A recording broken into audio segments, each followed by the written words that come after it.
अस्सलाम वालेकुम। मेरा नाम है शबान रशीद और आप देख रहे हैं मेरा YouTube channel web dev passion. मैं उम्मीद करता हूं कि आप सब खैर आफियत से होंगे। तो आज की इस वीडियो में भी हम 3 लेक्चर कवर करेंगे, लेक्चर नंबर 33, 34 एंड 35। तो इसमें भी हम रीडिंग मटेरियल करेंगे जो आप लोगों के एग्ज़ाम पॉइंट ऑफ व्यू के लिहाज से इम्पोर्टेंट है, वो हम इसमें लाजमी कवर करेंगे। ठीक है, तो वीडियो स्टार्ट करने से पहले मेरी आप लोगों से एक छोटी सी रिक्वेस्ट है कि चैनल को लाजमी सब्सक्राइब कर ले, बेल आइकन को प्रेस कर ले। तो चले करते हैं हम अपनी वीडियो स्टार्ट। सबसे पहले हमारे पास टॉपिक है जी, what is S L T. तो ये एक्सएमएल का ही टॉपिक है। ठीक है, जैसे हम एचटीएमएल में से स्टाइलिंग के लिए सीएसएस यूज़ करते थे ना, वैसे ही एक्सएमएल को हम डिज़ाइन करने के लिए XSLT का यूज़ करते हैं, जिसका एब्रीविएशन हमारे पास बनता है जी, extensible style sheet language transformation is recommendation to style sheet language for XML।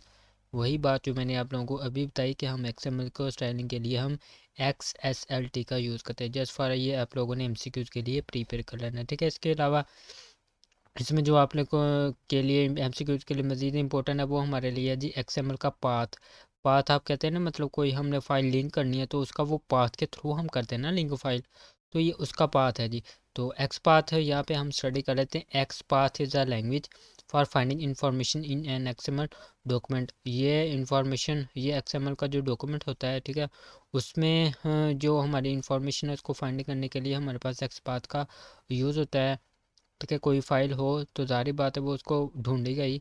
तो एक्सपाथ के ये कुछ टॉपिक्स हैं, जस्ट रीड कर लेने आप लोगों ने, इसमें समझाने वाला कोई भी काम नहीं है, जस्ट एज इट इज़ आप इसको स्टडी कर सकते हैं। ठीक है, उसके बाद एक्सपाथ एक्सप्रेशन, इसको आप चाहें तो स्किप भी कर सकते हैं। ये जो बस पहले 2-3 जो है ना ये वाले टॉपिक्स, ये आप लोगों ने ये 3 लाइनें स्टडी कर लेनी है। ठीक है, बुक स्टोर ये इसका पेरेंट है, ये इसका चाइल्ड है।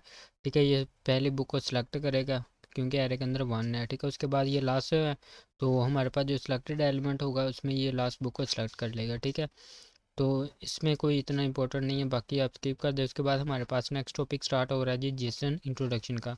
तो सबसे पहले आप लोगों ने MCQs के लिए याद रखना है कि जेसन क्या है, इसका एब्रीविएशन क्या है। तो देखिए, जेसन हमारे पास एक जावास्क्रिप्ट ऑब्जेक्ट नोटेशन है, इसकी एब्रीविएशन हमने देख ली। अब बात आ जाती है कि जेसन है क्या। अब मैं आप लोगों को बता देता हूँ जेसन है क्या।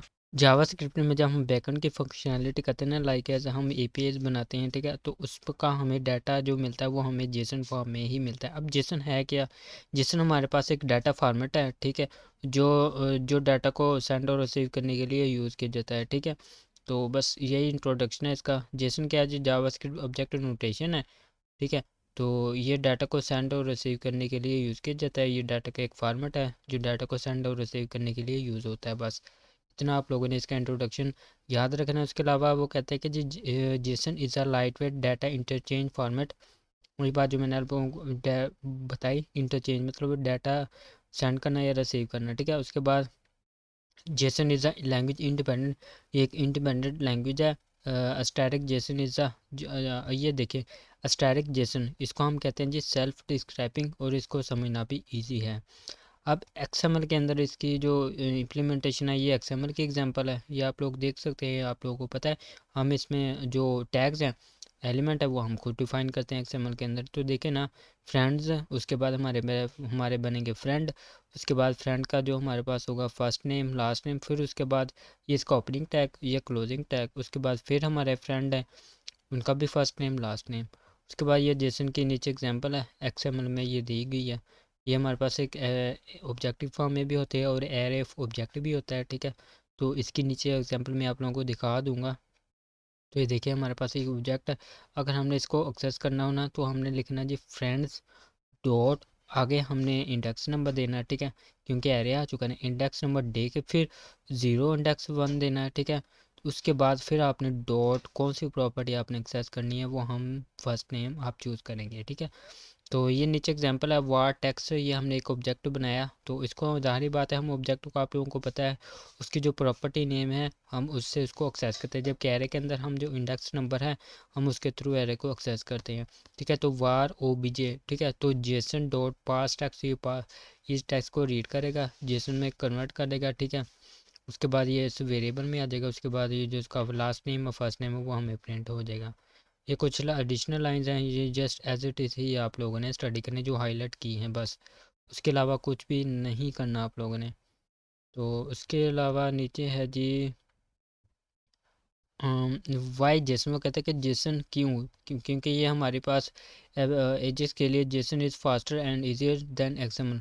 अभी जो जेसन है ना हमारी, ये हम एपीआई में मतलब कि जो एपीआई कॉल करते हैं ना, तो उसमें हमें डाटा मिलता है जेसन की फॉर्म में, ठीक है। तो हमें इसमें कन्वर्ट करना पड़ता है। तो जेसन है ना, ये जो जेसन है ये डाटा फॉर्मेट है, इसको हम भी रीड कर सकते हैं, ठीक है। और जो कंप्यूटर है वो भी रीड कर सकते हैं। उसके अलावा जेसन का जी ये देखें, using XML fetching an XML document, ये एक्सएमएल डॉक्यूमेंट को फैच करेगा। Use XML DOM to loop through the document. Same इसी तरह यूजिंग अगर आप जेसन यूज़ करेंगे, फैच जेसन स्ट्रिंग, ये जेसन स्ट्रिंग को फैच करेगा।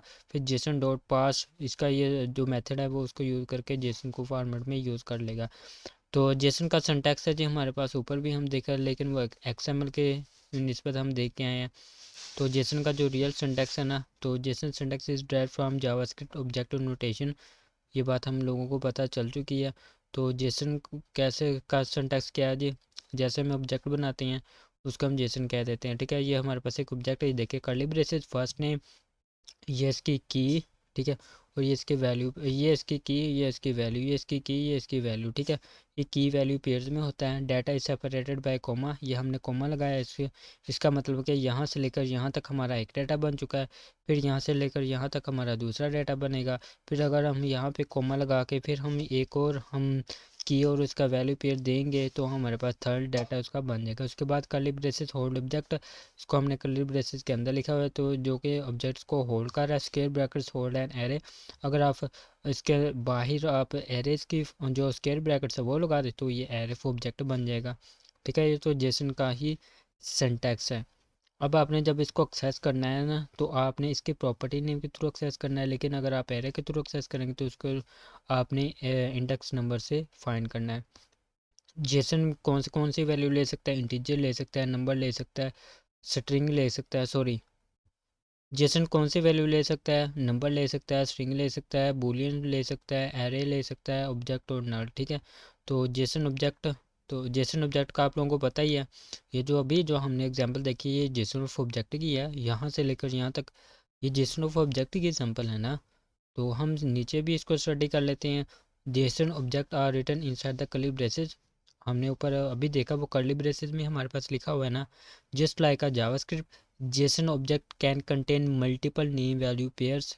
या वही तो हम ऊपर देख के आए हैं, हमने दो डाटा सेट किए ना, फर्स्ट नेम लास्ट नेम, तो हम मल्टीपल भी की वैल्यू पेयर्स उसको देख सकते हैं।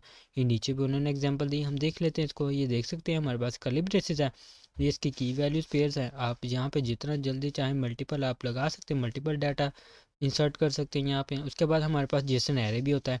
जेसन एरे क्या होता है, मैंने आप लोगों को बताया ना, वो तो हमारे पास ऑब्जेक्ट बन गया। अब एरे ऑफ ऑब्जेक्ट, हम जेसन एरे को हम कहते हैं एरे ऑफ ऑब्जेक्ट होते हैं हमारे पास इसके अंदर, ठीक है। तो JSON array are written inside the square brackets, इसको हम स्क्वायर ब्रैकेट्स के अंदर लिखते हैं जस्ट लाइक अ जावास्क्रिप्ट, ठीक है। तो इसका जो सिंटैक्स है ये यहाँ पे है। ये हमारे पास ऑब्जेक्ट है, उसके बाद ये इसके अंदर ही हमने एरे बनाया हुआ है, ठीक है। ये एरे है, इसके अंदर मल्टीपल ऑब्जेक्ट, एक ये ऑब्जेक्ट है, एक ये ऑब्जेक्ट है, एक ये ऑब्जेक्ट है, ठीक है।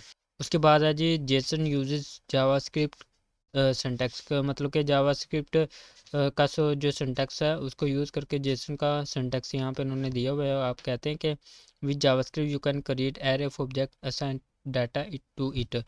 ये देखिए हमने वार फ्रेंड्स, हमने एक वेरिएबल लिया, ठीक है, हमने एक एरे बनाया, एरे के अंदर हमने ऑब्जेक्ट्स बनाए, एक ये ऑब्जेक्ट है, एक ये ऑब्जेक्ट है, एक ये ऑब्जेक्ट है, ठीक है। इसको हम एरे ऑफ ऑब्जेक्ट कहते हैं। तो ये इसका सिंटैक्स है यूजिंग जावास्क्रिप्ट जेसन फॉर्मेट। उसके बाद हमारे पास है जी, तो अब ये देखें, अब हमारे पास ये एरे ऑफ ऑब्जेक्ट है ना ऊपर, मैं यहाँ पे ना थोड़ा सा स्क्रॉल कर देता हूँ। अब हमने इसको एक्सेस करना है, मैंने आप लोगों को बताया ना फ्रेंड्स, पहले हमारे पास फ्रेंड्स आ जाएगा। फ्रेंड्स कौन सा, ये वाला, क्योंकि अभी हमारे पास एरे तो नहीं ना, तो फ्रेंड्स। उसके बाद हमने इंडेक्स नंबर देना, ये एरे है, ये हमने, ये हमारा ज़ीरो इंडेक्स है, ये वन है, ये टू इंडेक्स है। हमने कहा जी ज़ीरो इंडेक्स पर डॉट, फिर हम ऑब्जेक्ट को उसकी की वैल्यू प्रॉपर्टी नेम से हम एक्सेस करते हैं ना, डॉट फर्स्ट नेम फिर प्लस स्ट्रिंग, ये प्लस ये स्ट्रिंग कंकैटिनेशन हो रही है, ये इनको मिला देगा, ठीक है। फिर उसके बाद मैंने कहा जी फ्रेंड्स के अंदर जो ज़ीरो का फर्स्ट नेम है और लास्ट नेम इन दोनों को एक्सेस करके हमारे पास जो आउटपुट आएगी वो हमारे पास आएगी जी आसिफ आदिल की, ठीक है। उसके बाद है जी हमारे पास जेसन पार्स। जेसन पार्स क्या काम करते हैं हम स्टडी कर लेते हैं। The JavaScript function JSON dot parse text can be use to convert JSON text into JavaScript object, मतलब कि जो जेसन डॉट पार्स है ना, हम इसके अंदर अगर टेक्स्ट इंसर्ट कर ले हैं तो ये जो जेसन का टेक्स्ट होगा ये इसको जावास्क्रिप्ट ऑब्जेक्ट में ये कन्वर्ट कर देगा, ठीक है। तो ये इसकी एग्जांपल है, ये आप देख सकते हैं सिंटैक्स है जो इसका, ये एमसीक्यूज के लिए बस आप लोगों ने देखना। उसके बाद हमारे पास है जी HTML5। ये आप लोगों को पता है कि HTML5 हमारी हाइपरटेक्स्ट मार्कअप लैंग्वेज है। इसको हम वेब पेजेस वेब स्ट्रक्चर बनाने के लिए यूज़ करते हैं कि हमने बटन कहाँ बनाना है, हेडर फूटर सेक्शन, ये सारे हमारे पास जो डिसाइड करता है कि कौन सी चीज़ कहाँ पे हमने डिस्प्ले करनी है, तो ये HTML5 हमारा डिसाइड करता है, ठीक है। तो यहाँ पे इन्होंने कुछ सन्स लिखे हैं 1989 फिर 1991। तो इसकी मज़ीद HTML4 की एडवांसमेंट होती गई, तो लास्ट अब हमारे पास जो फाइनल लेटेस्ट हमारे पास HTML का वर्जन यूज़ हो रहा है वो हमारे पास हो रहा है जी HTML5 का, जो कि लॉन्च हुआ हमारे पास 28 अक्टूबर 2014 को। HTML5 में हमारे पास कुछ न्यू एलिमेंट्स इंट्रोड्यूस हुए हैं, ठीक है। तो ये देख सकते हैं जब आप कोड लिखते हैं ना VS कोड में, तो आपके पास फर्स्ट ये साइन आता है less than exclamation marks doc type HTML, ये इंडिकेट कर रहा है कि आप HTML5 का वर्जन यूज़ कर रहे हैं। उसके बाद हमारे पास करैक्टर सेट इनकोडिंग है, बाय डिफ़ॉल्ट ये हमारे पास आ जाता है। उसके बाद इसके मज़ीद कुछ एग्जांपल हैं, ये इनका सिंटैक्स तो आप लोगों को पता है, मैंने मीटर में के लेक्चर्स में आप लोगों को समझाया हुआ, इसलिए मैं यहाँ पे नहीं कर रहा, ठीक है। जो करवाने वाला होगा वो मैं आप लोगों को करवा दूँगा। तो न्यू HTML5 एलिमेंट्स, तो उसमें हमारे पास न्यू HTML मतलब कि HTML5 में हमारे पास जो न्यू एलिमेंट्स आए हैं वो कौन से हैं, तो वो हैं जी हमारे पास सिमेंटिक एलिमेंट।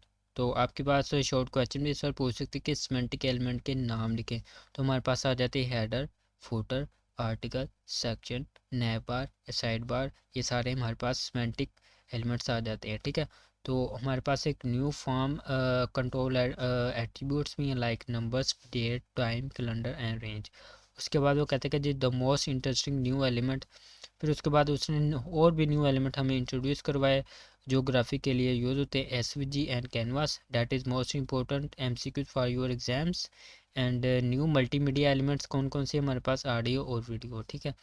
तो HTML5 की APIs, ये जस्ट आप लोगों ने इसको स्टडी करना है और कुछ भी नहीं करना आप लोगों ने। उसके बाद है G elements removed in HTML5।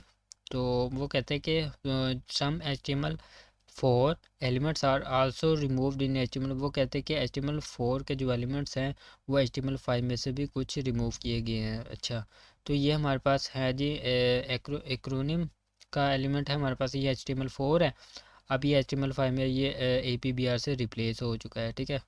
तो उसके बाद एप्लेट है, ये ऑब्जेक्ट से रिप्लेस हो चुका है जस्ट, बस ये एक दो ही आप लोगों ने देखने हैं और कहाँ कुछ भी नहीं आएगा आपको इसमें से। उसके बाद हमारे पास है जी न्यू एलिमेंट्स इन HTML5 के, HTML5 में हमारे पास न्यू एलिमेंट्स कौन से हैं, मैनी न्यू एलिमेंट्स इंट्रोड्यूस इन HTML5, बहुत सारी एलिमेंट्स इंट्रोड्यूस करवाई HTML5 ने फॉर बेटर डॉक्यूमेंट स्ट्रक्चर, के मतलब कि जो हमारे पास डॉक्यूमेंट स्ट्रक्चर होगा उसको बेटर बनाने के लिए। तो हमारे पास जो न्यू एलिमेंट्स आए हैं वो कौन कौन से हैं जी, ये आपके पास टेबल के फॉर्म में भी सर लॉन्ग वे क्वेश्चन में पूछ सकते हैं या MCQs में आप लोगों से पूछ सकते हैं। तो आप लोगों ने ये लाजमी याद रखना है, ठीक है ना। ये टेबल जितने भी है ना ये आप लोगों ने लाजमी पेपर में करके जाने हैं। ये देखा आर्टिकल, आर्टिकल का टैग है तो यह एलिमेंट है, ठीक है। तो किसको डिफाइन कर रहा है, आर्टिकल डॉक्यूमेंट को। साइड का टैग किसको डिफाइन कर रहा है, मतलब कि जो हमारे पास साइड नैव मार होती है ना, तो उसको ये साइड कंटेंट पेज को रिप्रेजेंट कर रहा है। उसके बाद हमारे पास है जी BDI define a part of text that might be formatted in a different direction, इसमें हमारे पास डिफरेंट डायरेक्शन होगा, अगर लेफ़्ट से राइट है तो राइट से ये लेफ़्ट कर देगा, ठीक है। तो इसके डायरेक्शन चेंज कर देता है। उसके बाद डिटेल और डायलॉग, बस उसके बाद फिगर कैप्शन, ये सारी ना आप लोगों ने स्टडी करनी है, ठीक है। ये टेबल के फॉर्म में सर आपसे पूछ सकते हैं। उसके बाद हमारे पास है जी बाकी बस ये ना आप लोगों ने ये टेबल पर भला कहाँ तक करना है, मैं आप लोगों को बता देता हूँ, सारा भी नहीं ना करना, फिर आप लोगों ने कहना कि सर हमें सारा हमें स्टडी मटेरियल पर ही छोड़ देते हैं। अच्छा, तो आपने ना जस्ट यहाँ तक आप लोगों ने करना है, ठीक है, मेन तक। बाकी नीचे वाला जो है इसको आप स्किप कर दीजिए, आपसे नहीं पूछेंगे, ठीक है सर। उसके बाद हमारे पास है जी, ये भी छोड़ दे। उसके बाद न्यू फार्म एलिमेंट्स, हमारे पास न्यू फार्म एलिमेंट्स है, डाटा लिस्ट आया है, कीजिन आया, आउटपुट है। ये just for M short question के लिए टेबल के फॉर्म में सर आपसे पूछ सकते हैं। इनटू टाइप आई है हमारे पास जी कुछ, तो इसको आप स्किप कर सकते हैं, इसमें से सर नहीं पूछ सकते, ना ही पूछते हैं। मे भी एक आधा एमसीक्यूज आ जाए। उसके बाद हमारे पास है जी HTML5 न्यू एट्रीब्यूट, कि HTML5 में न्यू एट्रीब्यूट के जो सिंटैक्स है वो कौन कौन कौन सी हैं, ये देखें। हमारे पास HTML5 है, new attribute syntax empty, input type text value John, ठीक है, इसको हमने दिया डिसेबल, मतलब कि ये हमारे पास है जी एम्प्टी है। उसके बाद हमारे पास है जी अनक्योटेड, मतलब कि क्योट के बगैर भी लिख सकते हैं, डबल क्योट में भी लिख सकते हैं, सिंगल क्योट में भी लिख सकते हैं। उसके बाद HTML graphics, very important for your short question and MCQs, कि HTML5 के जो ग्राफिक्स के जो एलिमेंट हैं उनके आप नाम लिखें या उनके डिस्क्रिप्शन लिखें। तो आपने क्या देना जी, दो हमारे पास एलिमेंट है इसके, SVG है और कैनवास है। कैनवास क्या करता है, कैनवास जो हमारे पास ग्राफिक डिज़ाइनिंग है ना यूजिंग जावास्क्रिप्ट, हम उसकी मदद से ग्राफिक की जो ड्राइंग है वो हम बना सकते हैं।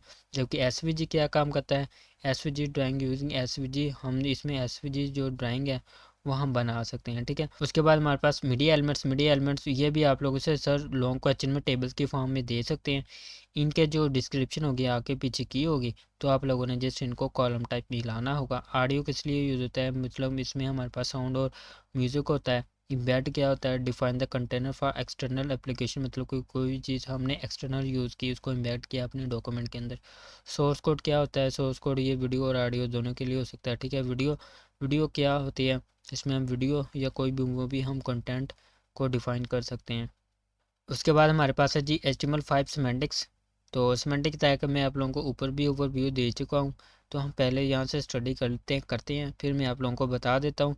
A semantic element clearly describe it's meaning both browser end developer, मतलब कि ये जो सिमेंटिक एलिमेंट हैं जो अब इंट्रोड्यूस करवाए हैं HTML5 ने, इसमें हम मतलब कि ब्राउज़र और डेवलपर दोनों जो इसके मीनिंग्स है वो समझ सकते हैं, इजीली अंडरस्टैंड कर सकते हैं। क्योंकि ज़ाहिर बात है हमारे पास जो सिमेंटिक एलिमेंट है, हमें पता है कि हेडर के अंदर हेडर का डाटा आएगा, साइड के अंदर हम साइड बार बना रहे हैं, फुटर के अंदर फुटर का सेक्शन लिखेंगे, ठीक है। उसके बाद आर्टिकल के अंदर हम सेक्शन बनाएंगे, ठीक है। तो ना आप ये नीचे इसकी एग्जांपल दे सकते हैं। ये हमारे पास डिव और स्पैन जो है ये हमारे पास नॉन सिमेंटिक है। अब इसमें हमारे पास कोई मीनिंग नहीं बन रहा कि हम डिव में इमेज भी लगा सकते हैं, स्पैन में भी हम कोई भी वर्क कर सकते हैं, ठीक है। अभी इसमें कोई मीनिंग नहीं बन रहा, लेकिन यहीं अगर हम स्पैन सिमेंटिक एलिमेंट लगाएं तो उसका मीनिंग बनेगा, ठीक है। ब्राउज़र भी समझेगा, डेवलपर भी समझेगा। तो एग्जांपल ऑफ सिमेंटिक टैग, ये फॉर्म, टेबल, IMG, हेडर, नैव, असाइड, सेक्शन, फूटर, ठीक है। ये सारी चीज़ें, ये सारे एलिमेंट हमारे पास सिमेंटिक टैग हैं। वो कहते हैं कि it's a common use like code, div id nav, पहले हम ऐसे यूज़ करते थे, div id nav, div id class header, div id footer, ये हम HTML4 के अंदर ऐसे यूज़ करते थे। लेकिन जो HTML5 है उसने इंट्रोड्यूस करवा दी नहीं है। अब div id nav इसको हम रिप्लेस कर सकते हैं HTML5 के अंदर nav से, इसको हेडर से रिप्लेस कर सकते हैं, उसके फिर फुटर टैग के अंदर हम लिख सकते हैं। उसके बाद हमारे पास है जी HTML5 offer a new define different parts of web pages, कौन कौन से वो हम नीचे देख लेते हैं। तो ये देख सकते हैं हमारे पास हेडर है, नैव बार है, सेक्शन है, असाइड बार है, आर्टिकल है और फुटर है। ये सब आप लोगों ने सिमेंटिक एलिमेंट के नाम लिखा है, यहाँ पे उन्होंने मज़ीद एक्सप्लेन किया हुआ है, इनको भी आप स्टडी आउट कर सकते हैं। उसके बाद HTML5 सेक्शन एलिमेंट है, सेक्शन एलिमेंट को सेक्शन को डिफाइन करता है। Section is a thematic group of content typically with the heading, इसमें हमारे पास हेडिंग और डिस्क्रिप्शन वगैरह हो सकती हैं, ठीक है। तो HTML5 आर्टिकल एलिमेंट्स क्या कहता है, the article elements define independent self contained content, ये एक इंडिपेंडेंट एलिमेंट होता है जिसमें हमारे पास कोई भी कंटेंट हम लिख सकते हैं। फॉर एग्जांपल आप मतलब कि कोई आप लोगों ने पोस्ट बनाई, ब्लॉग पोस्ट बनाई या न्यूज़पेपर आर्टिकल हैं जो होते हैं वो आपने बनाना है, तो उसको आप आर्टिकल एलिमेंट के अंदर हम लिख सकते हैं। उसके बाद हमारे पास है हेडर, हेडर के अंदर हम जो हमारा हेडर का पार्ट होता है, ठीक है। उसके बाद है हमारे पास हेडर, तो the header element specify the header for a document और section. The header element should be use as a container for introductory content. मतलब हेडर के अंदर हम जो हमारे पास डॉक्यूमेंट होता है उसका हम इंट्रोडक्टरी कंटेंट है वो हम डिस्प्ले करवाते हैं, ठीक है। फुटर के अंदर हमारे पास जो लास्ट पार्ट होता है, हमारे पास टॉप कंटेंट हमने देना हो अपने डॉक्यूमेंट से उसको हम हेडर में रखते हैं, ठीक है। बॉटम कंटेंट देना हो तो उसको हम फुटर के टैग में रखते हैं। उसके बाद नैप एलिमेंट हम नैप बनाने के लिए यूज़ करते हैं। साइड एलिमेंट हम साइड बार बनाने के लिए यूज़ करते हैं। फिगर और फिगर कैप्शन हमारे पास एक इमेज है, इमेज के ऊपर आपने कोई कैप्शन देना है तो उसके लिए हम फिगर और फिगर कैप्शन एलिमेंट का यूज़ करते हैं, ठीक है। तो उसके बाद नीचे हम देख लेते हैं, नीचे आगे हम जी HTML4 ये देखें, ये बहुत इंपॉर्टेंट है आप लोगों से। शॉर्ट क्वेश्चन या लॉन्ग क्वेश्चन MCQs में तो लाजमी पूछेंगे ही ना। तो HTML4 से हमने HTML5 में कन्वर्जन करनी है। तो ये देखें DYD हेडर HTML5 में हम ज़्यादातर ये शॉर्ट क्वेश्चन में भी आपको टेबल के फॉर्म में दिया जाएगा ना। तो DYD हेडर इसको हम HTML5 के अंदर हेडर से रिप्लेस करते हैं। DYD मेन्यू हम इसको नैप से रिप्लेस करते हैं। DYD कंटेंट इसको हम HTML5 में सेक्शन से रिप्लेस करते हैं। DYD पोस्ट इसको हम आर्टिकल से रिप्लेस करते हैं। DYD फोटो इसको हम HTML5 के अंदर फोटो से रिप्लेस करते हैं। उसके बाद है जी, बस बाकी आप लोगों को पता ही है, बाकी स्किप आउट कर सकते हैं, ये कुछ भी इम्पोर्टेंट नहीं है। जो करवाने वाला था एग्ज़ाम पॉइंट ऑफ व्यू के लास्ट मैंने आप लोगों को करवा दिया। तो उसके बाद नीचे हम देख लेते हैं कोई टॉपिक बचा तो नहीं है। नीचे आते जाएं आते जाएं आते जाएं आते जाएं, तो नीचे हमारा कोई भी टॉपिक नहीं है। तो नेक्स्ट हमारे लेक्चर यहाँ से स्टार्ट हो रहे हैं, ठीक है। तो यहाँ तक थे हमारे लेक्चर 33, 34 एंड 35। मैं उम्मीद करता हूँ कि आप लोगों को अच्छे से क्लियर हो गया होगा। तो चैनल को लाजमी सब्सक्राइब करें। मिलते हैं अपनी नेक्स्ट वीडियो में, तब तक के लिए अपना ख्याल रखें। अल्लाह हाफिज़।